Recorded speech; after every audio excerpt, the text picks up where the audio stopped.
I won't let my in-laws use my washing machine anymore. My husband's parents moved 3 blocks away last spring. Their apartment building has coin laundry in the basement, $2 per load. His mom Janet asked if they could do laundry at our place once a week to save money. Fine, whatever. They're retired and on a fixed income. Every Thursday at 10 in the morning, they'd show up with 2 garbage bags full of clothes. Janet would start the washer, then they'd sit in our living room drinking coffee for 2 hours until everything was done. My husband works from home, so he'd chat with them while I was at my office job. This went on for 4 months. Then one Thursday, I had a dentist appointment that got canceled, so I came home early around 11. I walked in and heard the washing machine running. Normal. But then I heard Janet's voice from our bedroom. I walked down the hall and pushed open the door. Janet was standing at my dresser with the top drawer completely open. My underwear drawer. She had one of my bras in her hand, holding it up to the light from the window, examining the tag. "What are you doing?" I asked. She jumped and dropped the bra. "Oh, honey, you're home early. I was just checking sizes. You and I are about the same, and I thought maybe we could share some things. You have such nice stuff." I looked at the bed. There were 3 of my shirts folded on it. Shirts I'd been looking for all month. "Are those my clothes?" "Well, I borrowed them a few weeks ago when I was here. I washed them with our stuff today and was going to put them back." I opened my closet. 5 hangers were empty. Hangers that definitely had clothes on them last week. I checked my other drawers. A sweater was missing. 2 pairs of jeans I barely got to wear. "How much of my stuff have you taken?" Janet laughed like it was no big deal. "Oh, sweetie, it's just borrowing. We're family. Besides, you have so many clothes. I didn't think you'd notice."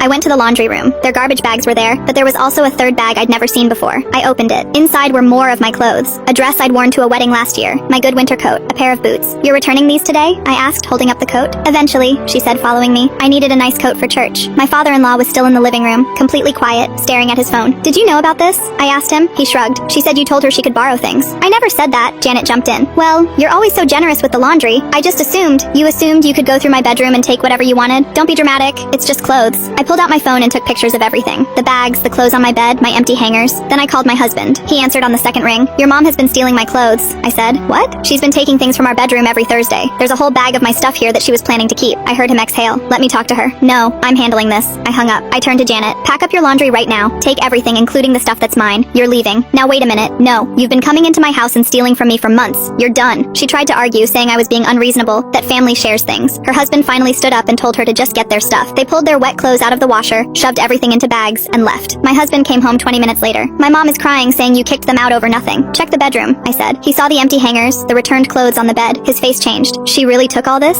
"Every Thursday while you were working. She'd go through our room like a shopping trip." He sat down on the couch and put his head in his hands. Then he picked up his phone and called his mom. "You can't come back here. What you did wasn't okay." She started yelling loud enough that I could hear it from across the room. He hung up. The next day, his dad showed up alone with my winter coat and boots. "She wanted me to apologize," he said quietly. "She's embarrassed." "She should be. Can they still do laundry here?" "I'll make sure she stays in the laundry room." "No." He nodded and left. 2 weeks later, my husband told me his mom had been complaining to his whole family that I banned her from our house over a misunderstanding. I sent the photos to the family group chat with the caption, "This is what she calls a misunderstanding." No one responded, but his mom stopped talking about it. She still won't look at me at family dinners, and she's paying $2 per load at her building now.